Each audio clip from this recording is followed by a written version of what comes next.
안녕하세요, 여러분. 혹시 지금 이 영상을 보고 계신 분 중에 사랑하는 분을 떠나보내고 슬픔 가운데 계신 분이 계신가요? 아침에 눈을 뜨면 엄마가 안 계시다는 게 아직도 믿기지 않아요. 50년을 함께 산 아내가 먼저 갔습니다. 빈자리가 너무 큽니다. 아빠, 왜 대답이 없으세요? 제발 한 번만 더 따라하고 불러주세요. 사랑하는 사람을 잃는다는 것은 이 세상에서 가장 큰 고통 중 하나입니다. 마음에 큰 구멍이 뚫린 것 같고 숨 쉬는 것조차 힘들어집니다.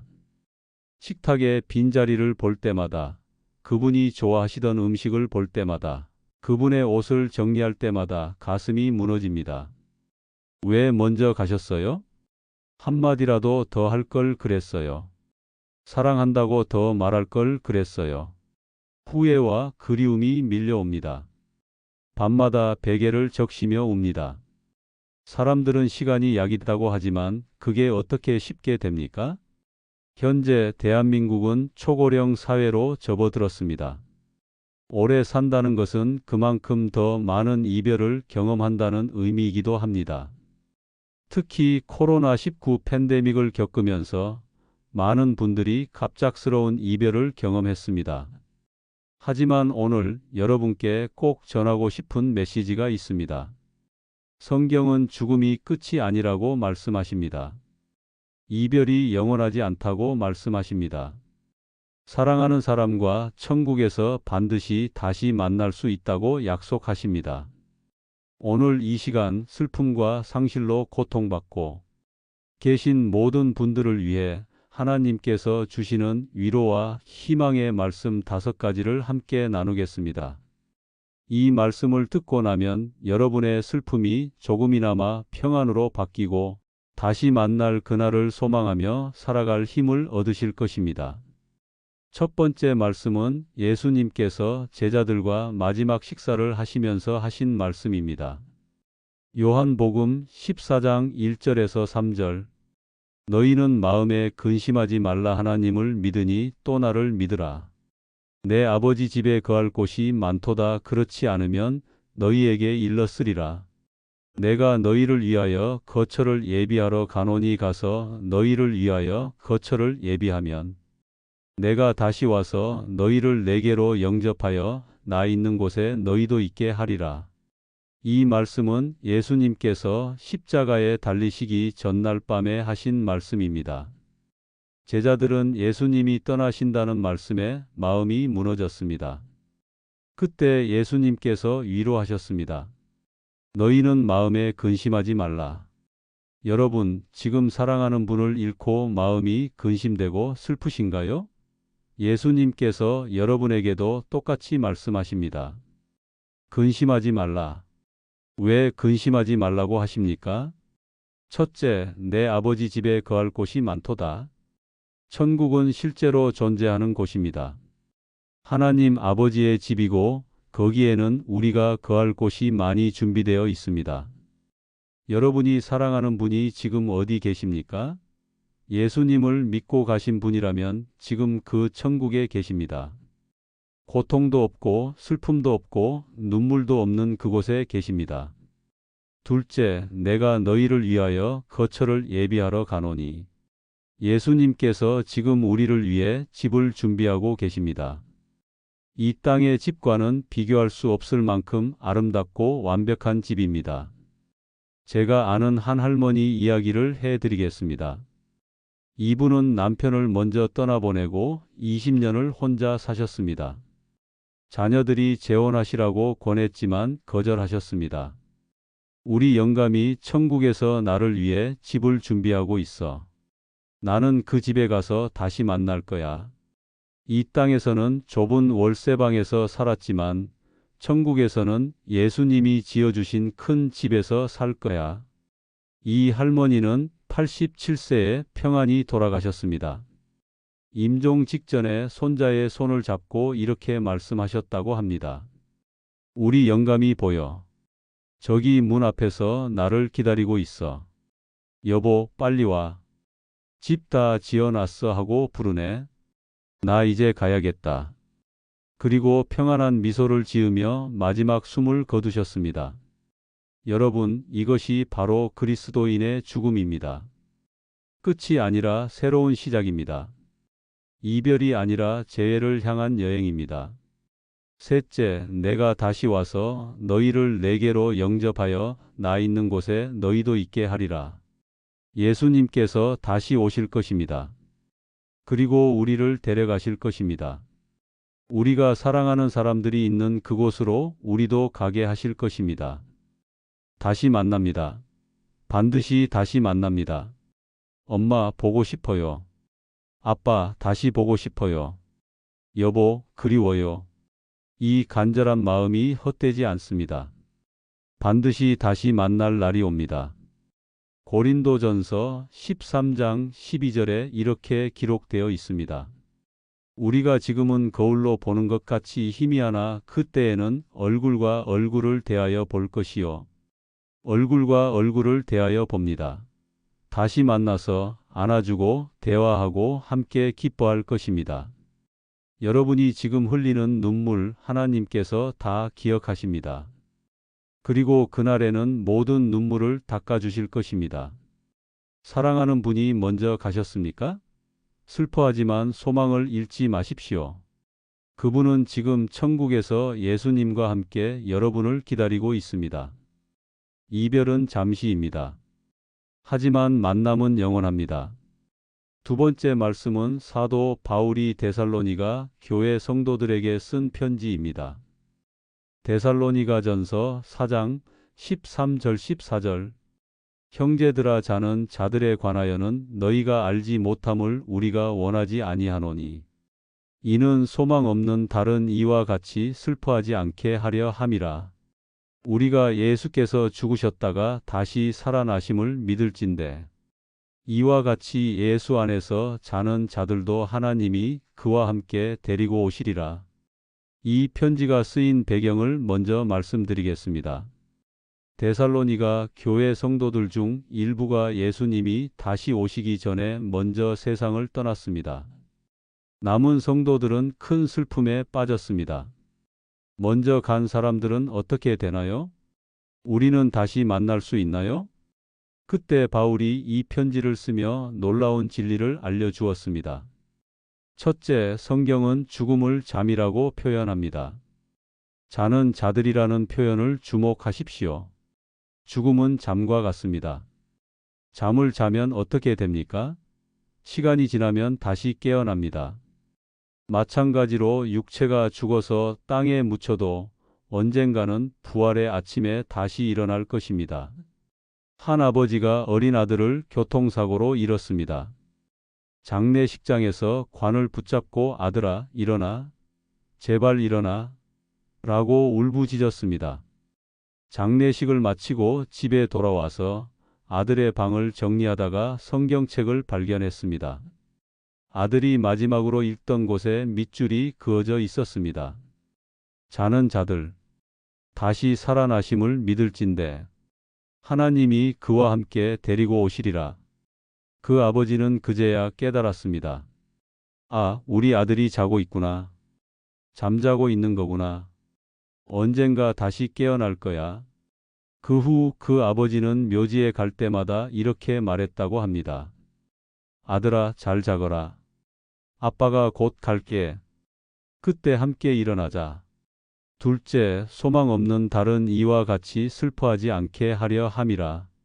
세상 사람들은 죽음을 끝으로 봅니다. 그래서 소망이 없습니다. 하지만 우리 그리스도인은 다릅니다. 우리에게는 소망이 있습니다. 슬퍼하지 말라는 게 아닙니다. 당연히 슬픕니다. 예수님도 나사로가 죽었을 때 우셨습니다. 하지만 소망 없이 슬퍼하지는 말라는 것입니다. 셋째, 예수 안에서 자는 자들도 하나님이 그와 함께 데리고 오시리라. 예수님이 다시 오실 때 먼저 간 사람들도 함께 옵니다. 15절에서 17절을 더 읽어보면 주께서 호령과 천사장의 소리와 하나님의 나팔 소리로 친히 하늘로부터 강림하시리니 그리스도 안에서 죽은 자들이 먼저 일어나고 그 후에 우리 살아남은 자들도 그들과 함께 구름 속으로 끌어올려 공중에서 주를 영접하게 하시리니 먼저 간 사람들이 먼저 부활합니다. 그리고 우리 살아있는 사람들도 함께 끌어올려집니다. 상상해 보십시오. 하늘에서 나팔 소리가 울립니다. 예수님께서 구름을 타고 오십니다.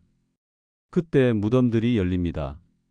먼저 간 사람들이 영광스러운 몸으로 부활합니다. 그리고 우리도 변화되어 함께 하늘로 올라갑니다. 거기서 우리는 사랑하는 사람들을 다시 만납니다. 엄마, 아빠, 여보 부르면서 뛰어가서 안을 것입니다. 이번에는 영원히 헤어지지 않을 것입니다. 여러분, 이것이 우리의 소망입니다. 사랑하는 분이 자고 계십니다. 언젠가 다시 깨어날 것입니다. 그리고 우리도 그때 함께 있을 것입니다. 잠시만 참으십시오. 다시 만날 날이 반드시 옵니다. 세 번째 말씀은 사도 요한이 본 천국의 환상입니다.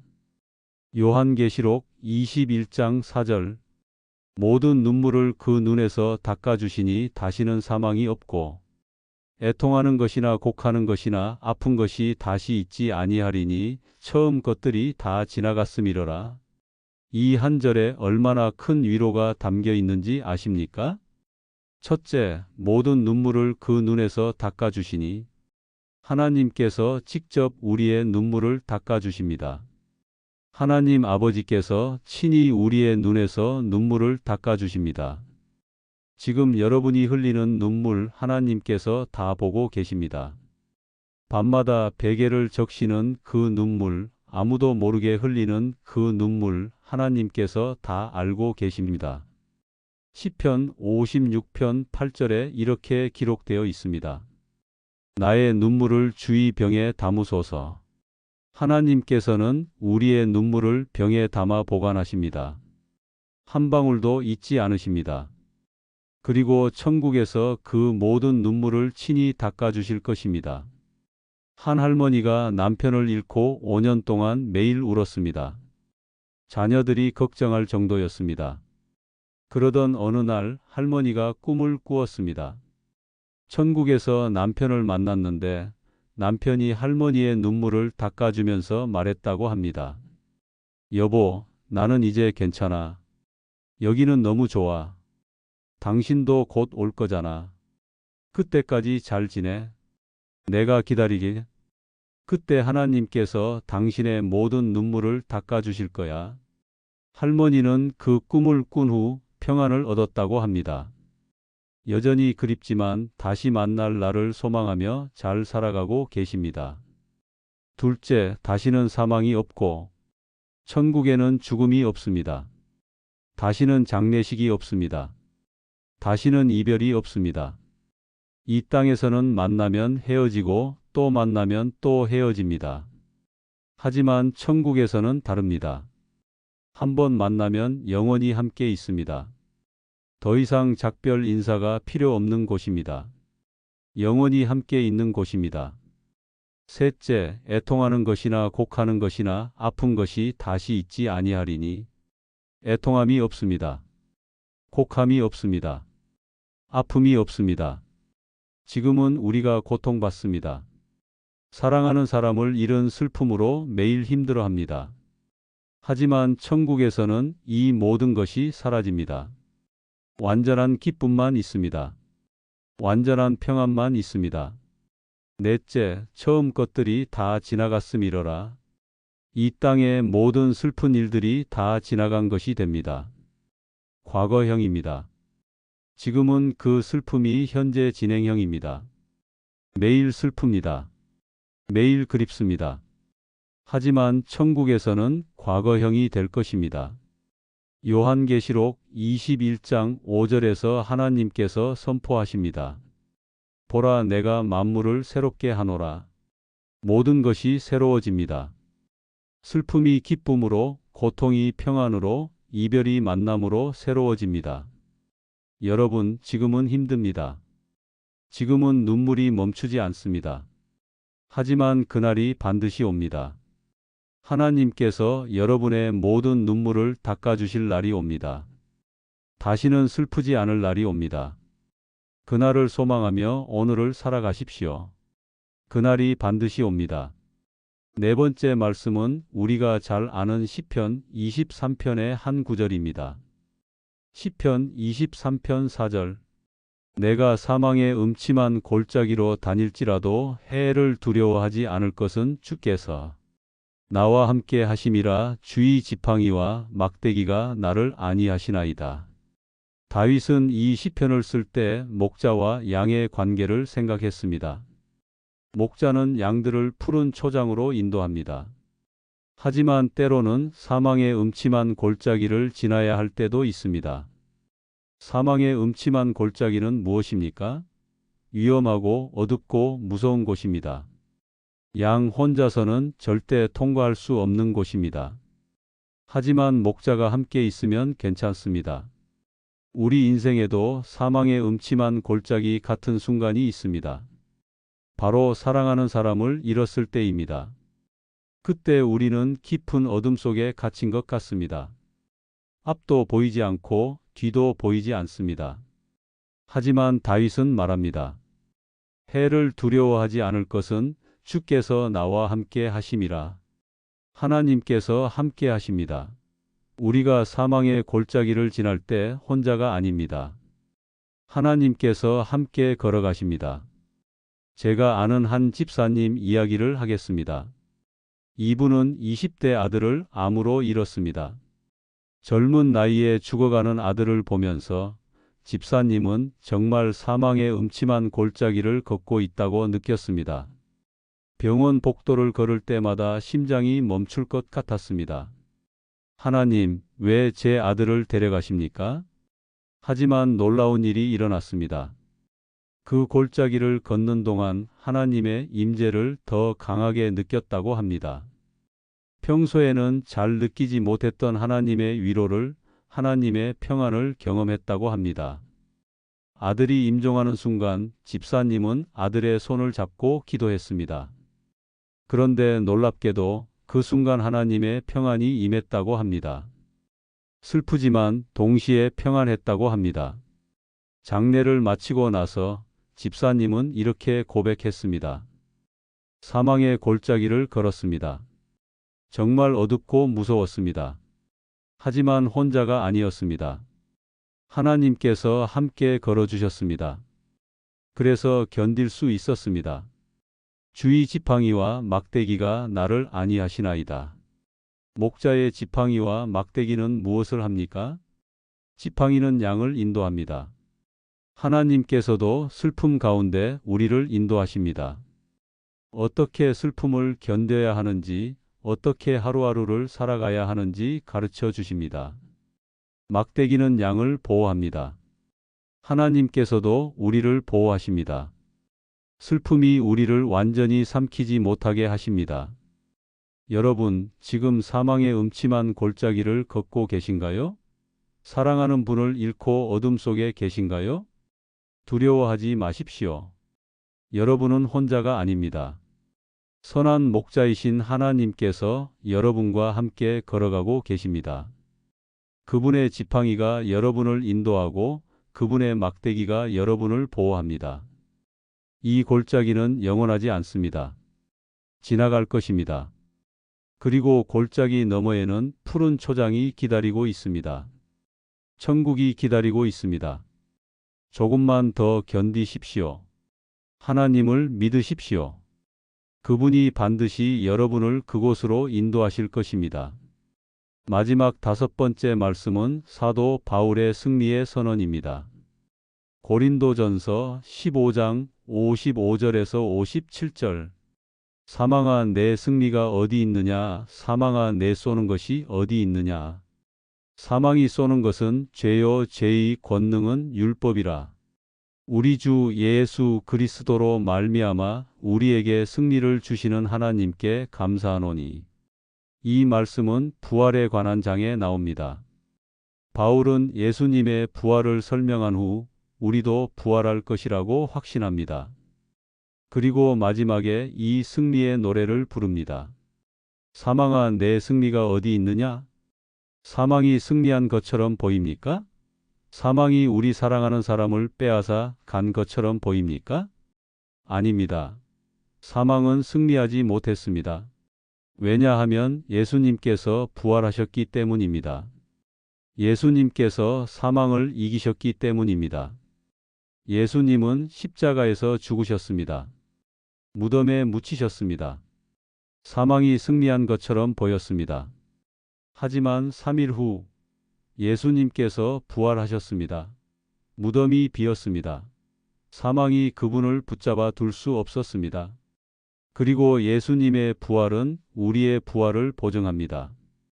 예수님이 부활하셨으니 우리도 부활할 것입니다. 우리 사랑하는 사람들도 부활할 것입니다. 사망아, 내 쏘는 것이 어디 있느냐? 사망의 독침은 무엇입니까? 죄입니다. 죄 때문에 우리가 죽습니다. 하지만 예수님께서 우리의 죄를 대신 지시고 십자가에서 죽으셨습니다. 그래서 우리의 죄가 용서받았습니다. 죄가 용서받았으니 사망의 독침이 힘을 잃었습니다. 사망은 이제 우리를 영원히 가둘 수 없습니다. 잠시 육체를 무덤에 둘 뿐입니다. 그리고 부활의 날에 우리는 다시 일어날 것입니다. 한 목사님이 장례 설교에서 이런 비유를 들었습니다. 죽음은 문과 같습니다. 이 방에서 저 방으로 가는 문입니다. 이쪽 방에 있는 우리는 슬픕니다. 사랑하는 사람이 문을 통과해서 저쪽 방으로 갔으니까요. 하지만 저쪽 방에는 무엇이 있습니까? 천국이 있습니다. 예수님이 계십니다. 먼저 간 사람들이 기다리고 있습니다. 우리 사랑하는 분이 지금 그 방에서 무엇을 하고 계실까요? 울고 계실까요? 아닙니다. 기뻐하고 계십니다. 예수님을 만나고 아프지도 않고 완전한 평안을 누리고 계십니다. 그리고 우리도 곧 그 문을 통과할 것입니다. 그때 우리는 다시 만날 것입니다. 우리 주 예수 그리스도로 말미암아 우리에게 승리를 주시는 하나님께 감사하노니. 승리입니다. 우리는 이미 승리했습니다. 죽음은 끝이 아닙니다. 패배가 아닙니다. 오히려 승리의 시작입니다. 사랑하는 분이 세상을 떠나셨습니까? 슬픕니다. 당연히 슬픕니다. 하지만 절망하지 마십시오. 그분은 패배한 것이 아닙니다. 오히려 먼저 승리의 자리에 도착한 것입니다. 고통 없는 곳, 슬픔 없는 곳, 죽음 없는 곳에 먼저 들어간 것입니다. 그리고 우리도 곧 그곳에 갈 것입니다. 그때 우리는 함께 승리를 노래할 것입니다. 사망아, 내 승리가 어디 있느냐? 사망아, 내 쏘는 것이 어디 있느냐? 그날이 반드시 옵니다. 그날을 소망하며 오늘을 살아가십시오. 사랑하는 여러분, 오늘 우리는 5가지 위로의 말씀을 함께 나누었습니다. 첫째, 예수님께서 천국에 우리의 거처를 예비하고 계시며 반드시 우리를 데리러 오신다는 약속. 둘째, 죽음은 잠과 같고 부활의 날에 다시 깨어나 재회할 것이라는 소망. 셋째, 천국에서 하나님께서 모든 눈물을 닦아주시고 다시는 슬픔이 없을 것이라는 위로. 넷째, 사망의 골짜기를 걸을 때도 하나님께서 함께 하시며 인도하신다는 확신. 다섯째, 사망은 승리하지 못했고 우리는 예수님을 통해 이미 승리했다는 선언. 이제 여러분께 몇 가지 말씀을 드리며 마무리하겠습니다. 1. 슬퍼해도 괜찮습니다. 사랑하는 사람을 잃었는데 슬프지 않을 수 없습니다. 우는 것이 나쁜 것이 아닙니다. 충분히 슬퍼하십시오. 2. 하지만 소망을 잃지 마십시오. 슬퍼하되 소망 없이 슬퍼하지는 마십시오. 다시 만날 날이 옵니다. 3. 하루하루를 살아가십시오. 지금은 힘듭니다. 오늘 하루만 견디십시오. 하나님께서 오늘의 힘을 주실 것입니다. 4. 사랑하는 사람의 기억을 소중히 하십시오. 함께한 추억들을 기억하십시오. 그것이 여러분을 살게 하는 힘이 될 것입니다. 5.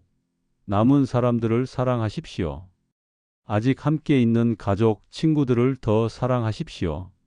사랑한다는 말을 더 많이 하십시오. 6. 천국을 준비하십시오. 우리도 언젠가는 갈 것입니다.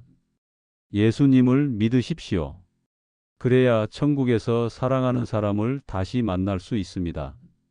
데살로니가전서 4장 18절 그러므로 이러한 말로 서로 위로하라. 여러분, 서로 위로하십시오. 혼자 견디지 마십시오. 교회 공동체 안에서 위로받으십시오. 그리고 이 말씀을 기억하십시오. 이별은 잠시입니다. 하지만 만남은 영원합니다. 지금의 이별은 몇 년, 몇십 년입니다. 길어도 100년을 넘지 않습니다. 하지만 천국에서의 만남은 영원합니다. 끝이 없습니다. 영원히 함께 있을 것입니다. 눈물을 흘리십시오. 슬퍼하십시오. 하지만 소망을 잃지 마십시오. 사랑하는 분이 천국에서 여러분을 기다리고 있습니다. 그리고 여러분도 언젠가는 그곳에 가서 다시 만날 것입니다. 그날을 생각하며 오늘을 살아가십시오. 하나님의 위로가 여러분과 함께 하시길 기도합니다. 본 영상에 더 많은 내용이 있습니다. 감사합니다.